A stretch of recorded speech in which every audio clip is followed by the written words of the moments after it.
Hello guys! Today, we are going on a walk along one of San Antonio's most famous walkways. Let's go!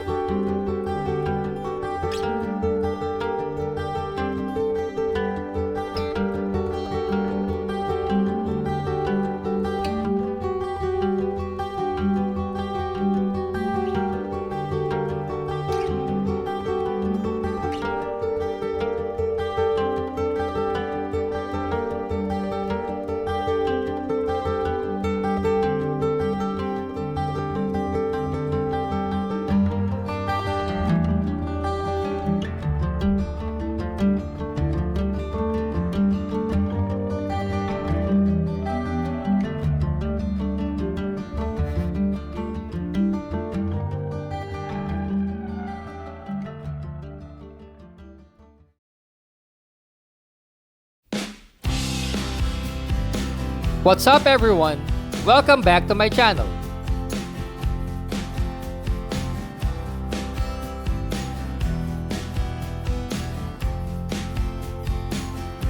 Today, we are exploring one of San Antonio's most iconic spots, the San Antonio Riverwalk.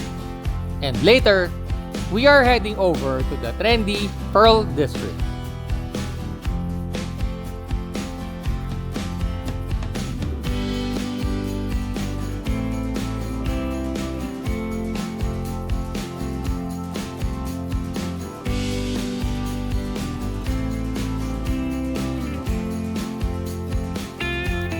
Alright, so first up is the San Antonio Riverwalk.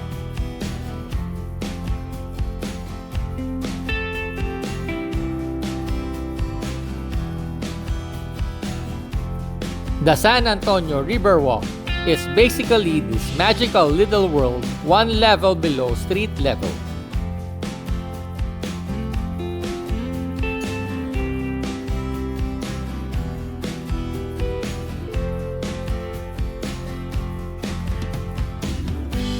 Running along the banks of San Antonio River, there are restaurants, bars, shops, and this super chill boat cruise.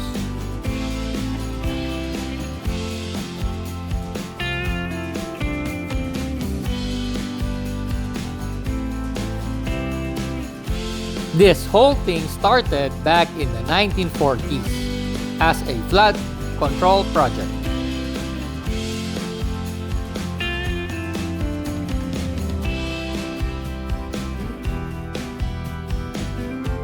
But now, it turned into the heart of downtown San Antonio.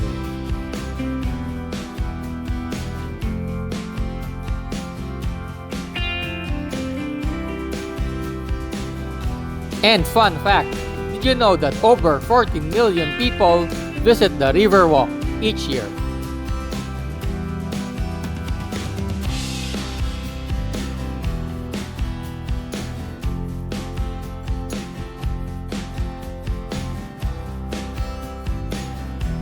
As you walk along, you'll notice stunning Spanish-style architecture, charming stone bridges, and even remnants of San Antonio's colonial past.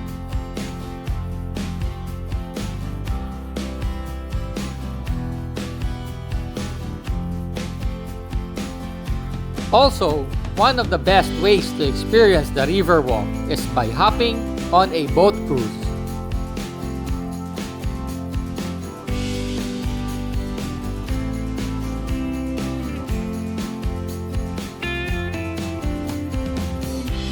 These cruises gives you a unique perspective of the city while guides share fascinating stories about San Antonio's past.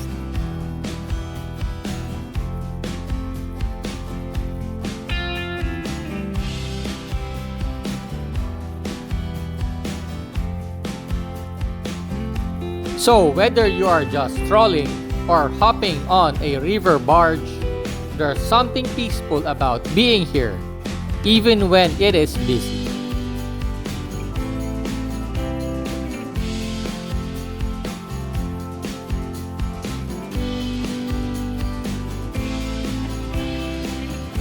This place is more than just a scenic waterway.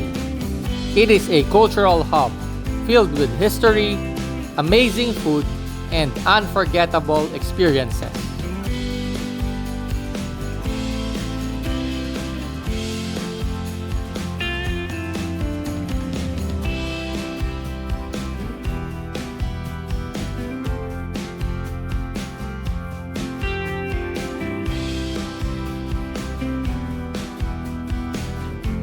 Welcome to the Pearl District.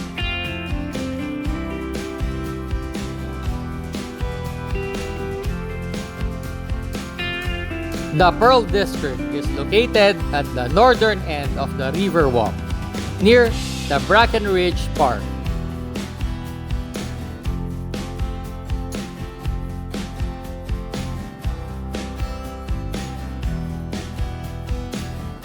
This place is a vibe. Think food, fashion, and that indie meets industrial aesthetics.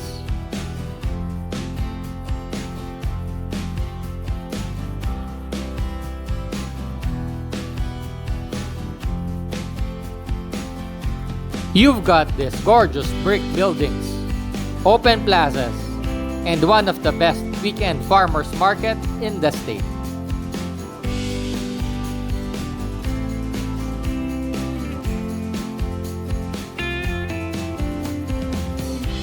This area used to be home to the Pearl Brewery, dating all the way back to the late 1800s.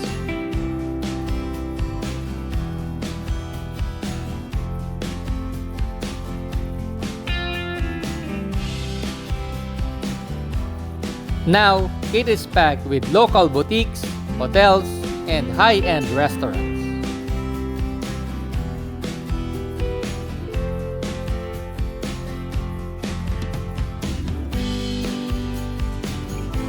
So, if you are a foodie, the Pearl is your playground.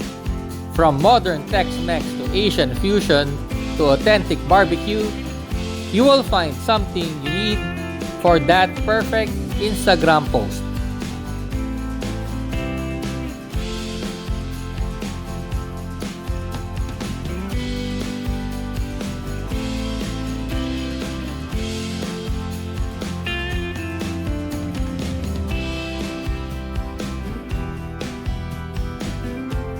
Alright, that's a wrap for our visit here. Not just of the Riverwalk and the Pearl District, but also of San Antonio as well.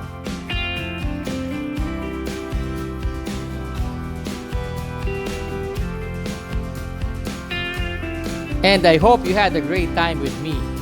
From the city's historic charm to modern culture, it is definitely a great addition to your travel bucket list.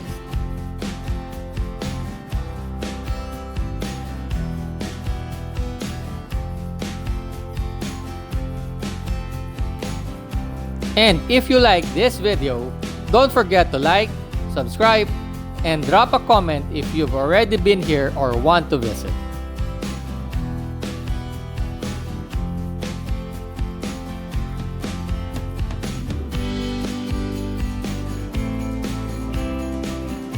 Catch you in the next video. Ciao!